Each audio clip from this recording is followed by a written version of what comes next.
Hello everyone, Trey Gamer here, and today we're going to talk about one of my favorite series of all time, Samurai Jack, or at least the video game. Though, I was a bit disappointed, but it was not unexpected, if that makes sense. So, yeah, licensed games. Actually, you know what? I'm going to actually make this a whole trilogy. Middling, bad to good licensed games. So, if you notice a theme around licensed games, you'll know why. So, where does Jack fit in this? Well, let's find out. Samurai Jack. One of my favorite series of all time. And it's a series that I really recommend you watch.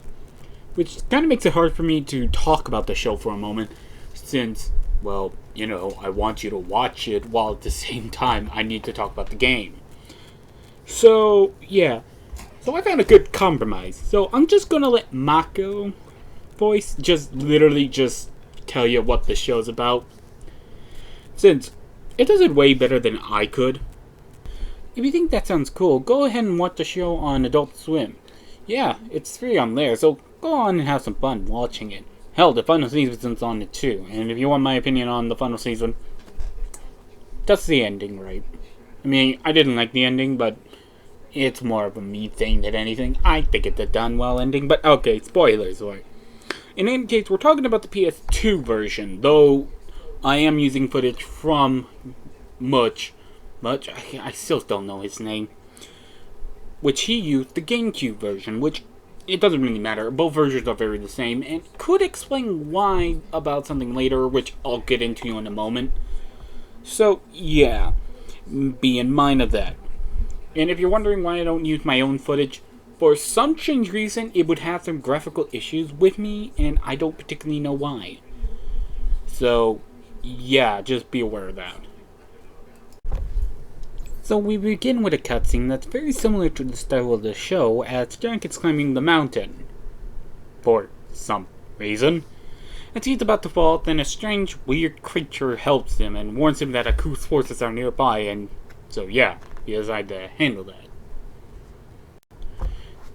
This is where the tutorial actually starts, and it's decent enough. It shows you how to play, so yeah, how the heck do you play it? Well, it's very simple enough.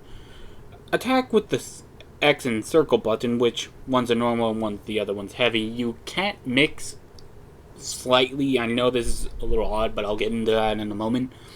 Use the square button to jump, and you can press it again for a double jump because he jumps good. Shoutouts for anyone who actually knew that reference. So, yeah. And oh yeah, there's a mode called Sakai mode that if you hold R2, you can use it to use up Zen energy, which I hardly use except on enemies that were required, and one other place, which I'll get into later. Strangely enough, the L2 button never gets used, like, ever. Like, at all. Which is odd, because, like, remember what I was talking about earlier about something odd about the both versions? Well, for whatever reason, there's a no lock-on. Why? I'm not particularly sure. And thus, I was wondering why the L2 button wasn't used as a lock-on. Well, it makes more sense when you realize for a moment that the GameCube does not have only has 3 back bumper buttons. What the heck do we call all these? Back bumpers? I'm sorry. I know that's a tangent, but point being, we don't have a name for them yet. Only has 3 of them, while the PlayStation 2 has 4. So, yeah. That would help explain why one button's out of use. Scattered around the levels are statues, which are your collectible for the game, as you can strangely only find half of them on the first level, for some reason. Not entirely sure why exactly. So yeah, scattered throughout the levels are scrolls as well. They tell you something about which is needed to be done by Jack's father? What? But he was mostly dead when we meet him. Did he know that his son would screw up so hard that he left these just in case? I don't know. Just ignore these as we reach the first level. So then we kind of reach a hub level as the people ask us to free their king, and we are obligated as this is what Jack does most times than anything not. Because we already know why Aku's here, because he wants the resources and whatnot, and yeah, it would be a good time to stop that now, I think. The next stage gives you shurikens, which help you kill enemies from afar, and later on you get a bow with which you can use the L1 button to use. Personally put, I never used it, mostly only because it was a useless item most of the time, since it takes way too long to use rather than just throwing the shuriken. But that's just a me thing. So yeah, you find the king who has a joystick to handle his treasure and his sewer hole? I don't know, maybe just to escape or maybe when he needs to go? Who knows? And so in my life, sometimes you wonder about these things and sometimes you really, really just shouldn't. Quick side note, during watching Mutch's footage again, I remembered to not talk about a certain technique in the game where if you guard and press certain combos, you can actually use a move. I never used them, and that's why I kind of forgot them, because they were that useless. In fact, he uses it in the footage sometimes, and shows why it's kind of useless. You have to stop in place to use it. I apologize on this matter if this sounds impromptu, but that's just kind of how it is sometimes. Apologies again. I should actually go on to mention something while I was playing it. One of my first thoughts of when I was playing this was Sly Cooper. Why is that? It has a very similar feel to the game, not entirely. Just felt like it. I don't know how to describe it deeper than that. And while I was actually on this level, when I was rescuing some people, it gave me this weird thing where it was basically saying, "Oh, you rescued 30 people. Here's a flame sword for no reason." Which, this is so bizarre to me because it just happened out of nowhere that I actually decided to look it elsewhere, which led me to Mutch, by the way, just so you know. And actually, while I was doing that, and to make a note about that, I found out that in this particular level, if you just stop and just don't do anything with Jack, he'll actually pick up some straw from around him and make a straw hat on himself. And this is actually real to him, and it will get destroyed if you get hit. Small touches, I say. It's a small thing that makes this game a little better than most licensed games. I'm just saying. But I should say something else too. So far, the game is not bad, it just feels alright. Bland, if anything. And that's not entirely a bad thing, it's just mediocre. Some people can say offensively mediocre, but I don't get that in time, because it just makes you feel like it's just bad. That's just a me thing again, I'm sorry for going on again. It's just how I am. So yeah, we finished up the first 3 levels and BAM! Boss fight. Which, yeah, throws you against 2 machines which can only have 1 weak spot, and it requires you to use that Zen mode to even hit them. And basically, I was so confused by this, I died on it. And that's something else I should reference here. This game's difficulty. Where, honestly, it's not that really hard. I basically tell myself that even on hard mode, the game never got anywhere near challenging. Tedious, yes. Boring, yes. And that's really a kind of weird thing, because you would think they would try to make it more, I don't know, anything more. I'm just saying, it's just a me thing again. So yeah, we beat them and get told to go to the forest to find the portal.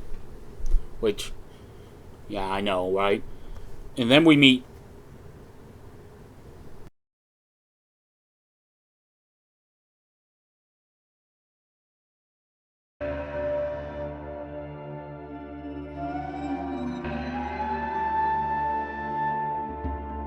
Look!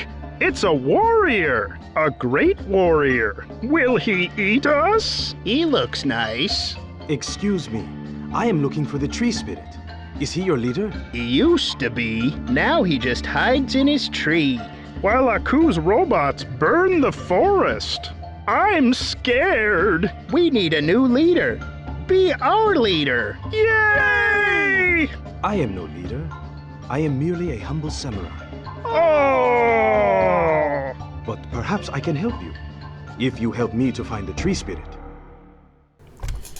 Holy crap, Kermit's descendants. Honestly, I did not see it coming at all. It was so bizarre, I basically stopped and laughed. And then immediately went back to it. But I also found they were known as gnomes for whatever reason. But whatever. It was here on the second level where I noticed that one of the real big problems that this game has. There's not a lot to do. I mean, you have the enemies, which are hardly a threat again, since, again, the game is not really a challenge. And you don't even need to bother fighting them, only if they really actually stop your progress, like blocking the way. And other than that, it doesn't really produce any rewards. I mean, they could have had the statues in them for some reward at some level, so you have some incentive to fight them. But no, it doesn't, as I just breeze through them. It's, again, kind of this big problem where I just don't care enough. So after saving the gnomes, you've decided to meet with the tree spirit, as he's just a squirrel, as I just make the same face as Jack here. That's the thing about Jack. Very relatable. While talking about Jack's face, let's talk about the graphics for a moment. It does their job well enough, as, in my opinion. They look similar to the art style of the show, and I'm okay with that. Though I feel like they could have refined it, make it less, I don't know, less out of sync with the world, if that makes sense. Like, the 3D and the world itself feels like they're on two different worlds. It's weird. It's not jarring, but if you notice it immediately, it is awkward. But hey, it still looks fine. Just meh. And that's going to be a repeat here a lot. Meh.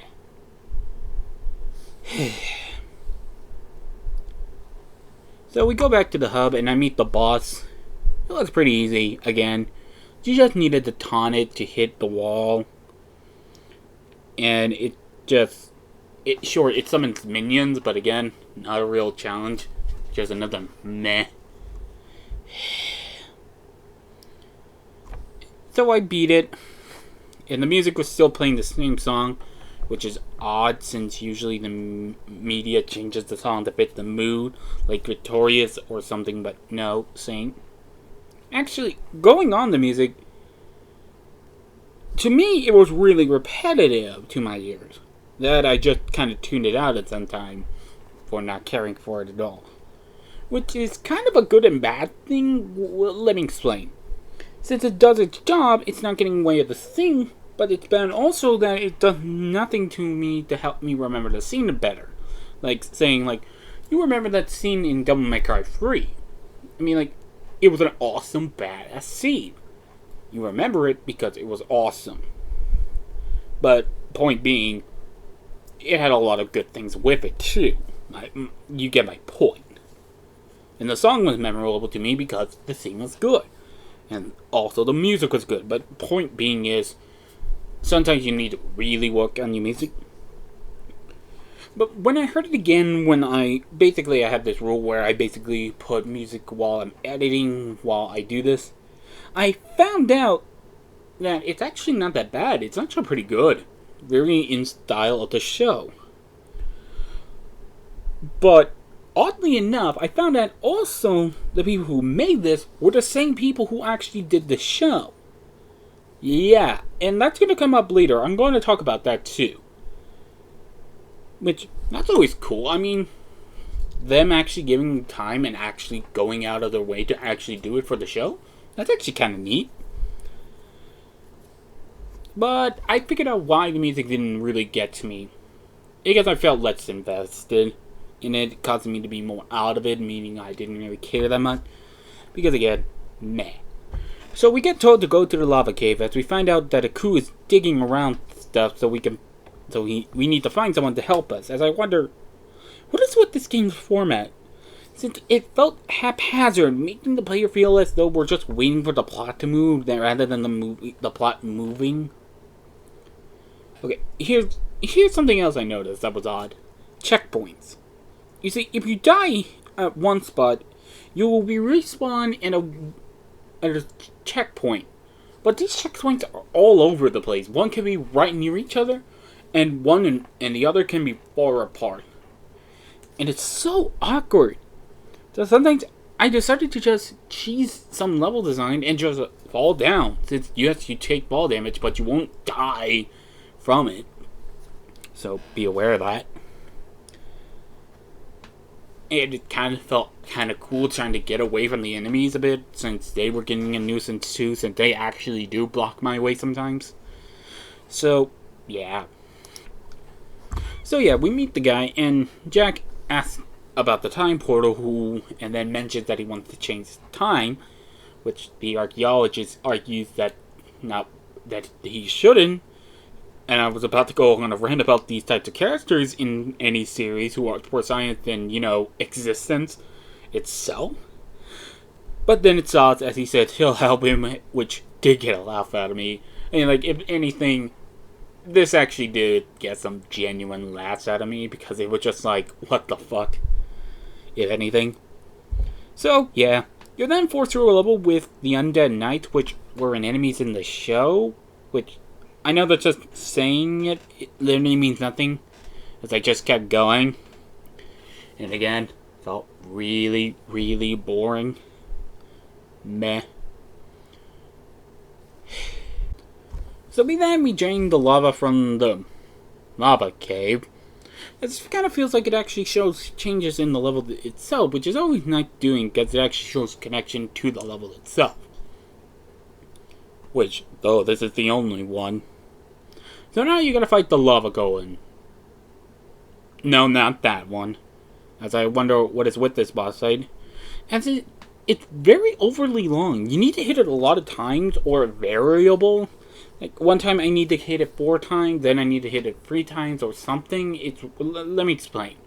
The boss hitbox is inside itself and it's guarded. But I don't know how to hit the maximum amount of damage because it keeps doing this, and it would repeat a lot, and I got on my nerves a lot because I got really, really tired of it. Really annoyed. Yeah, so it stalled us long enough so that Aku can take the portal, which we have not seen Aku yet. That's very strange, I'm just saying. We then go to Aku City and find out that Aku is kidnapping children to make them play the video games. What horrible nightmare would think of that? Though it is Aku, so he did something to them to make them evil. Yeah. So we go out the road and we find in the arena to help someone. And, oh look, it's a Scotsman from the show! Weird. He was calling him the Scotsman. By Jack. He never actually names him, at all. And it's weird that the Scotsman actually calls him Jack. Jack is just a name he picked up in the world. His real name never actually gets told to us. Kinda wish they did. I'm just saying, that's just a weird thing for me, who's a fan of this. Sorry. So, you see, here's the thing. I was either so powerful or knew how to break the game so badly, pick your poison. See, the Scotsman has no invincibility frames, or meaning you can beat him to death and he can't do shit against you. It's not really fighting him, which... yeah. And then Aku's minions spawned. What the heck do you call them? Spawn in to to fight us since we try to escape, which we do. Which I actually need to talk about something here. Okay, this was the level that got me the most annoyed. Since you see here, the platforming here is terrible, since they are not solid. I mean, I was always in this loop of death, unable to move forward, since I was like, the last time I mentioned it, the checkpoints are all over the place. So instead of just spawning right where the platforming started, no. I needed to run up here to get to the platforming, which is annoying as sin. So then we get through it. Then we go for your sewer level, which I never understood. Why are people hard on sewer levels? Sure, I get some of the sentiments that it's cliche and not hard to make. But if the level's good, then it's fine. I don't really care that often.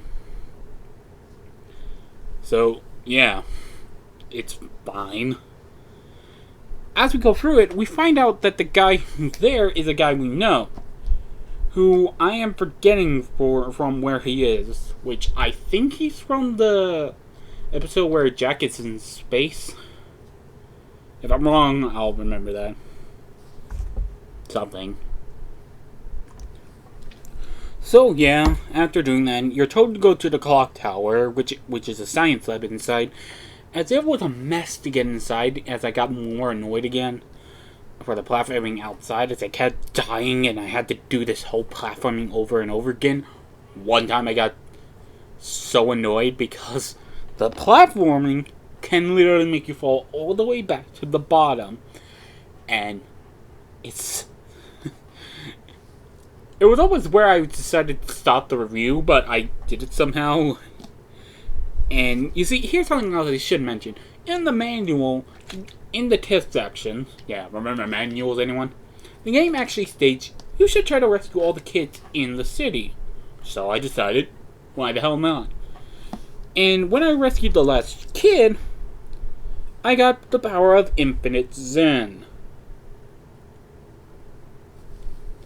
Yeah, and that's what Ultra Instinct gets like. Wow. And let me tell you something. It breaks the game like a cracker. It just breaks enemies. They can't hit you for jack. So, yeah, we get teleported out of Aku's tower, which is, well, it's kind of weird. We're at this tower here, but his tower's way over there. And yeah. So we climb up, teleport around, until we reach Matt Jack. What's he doing here? I mean, screw it. Fan service.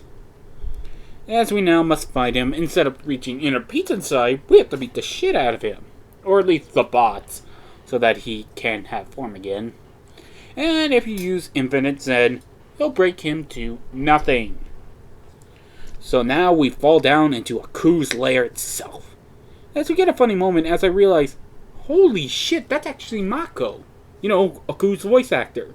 Which, remember what I was saying earlier about the other cool things you wouldn't notice? As I look into the credits that, yes, everyone else's voice actor is here. So I can say, you know. But now we must defeat the Aku Samurais. Which I always get a chuckle at. I mean, look at that. That is stupidly hilarious. Actually, quick question. Where did he get those armors? Were they just there? I know that's a weird question, just saying. So, like last time, it's broken by the sheer fact of time slowing down, making it so that I can beat the shit out of him. And before the final blow was struck, he tore open a hole in the floor. But the Scotsman comes in and helps him escape. Now Jack must try again and find another time portal. Yes, I do feel proud of that joke. Let me have it. So yeah, that's it. End credit. So yeah, that was this thing, and oh, look! I unlocked something in the Chronicle mode. Wait, what? That's it? Oh, it's just concept stuff. But I only get models. Wait, Why? Well, fun fact. In that same manual, the game tells you you'll have to beat the game multiple times to unlock all of this shit. You have to play on each difficulty. Go fuck yourself, gang. I mean, why? That is one of the stupidest design choices I've ever heard in my life. Why the hell would you lock it behind only one mode? Why not just have it so like any other game? You know, like Kingdom Hearts. Where basically, yeah, you know that secret ending? You can unlock that if you faster, or have a higher chance of unlocking it if you play it on this difficulty. But nope, go fuck yourself. Do it again. And I really don't care what's behind that. I can just look up YouTube. My point being is, fuck that game design. So that was Samurai Jack, Shadow of a Coup. In the end, there was nothing really truly wrong with it, but nothing was truly good either about it. In honesty, I will never play this game again, which is kind of sad. But if you ever plan to play it, piece of advice, if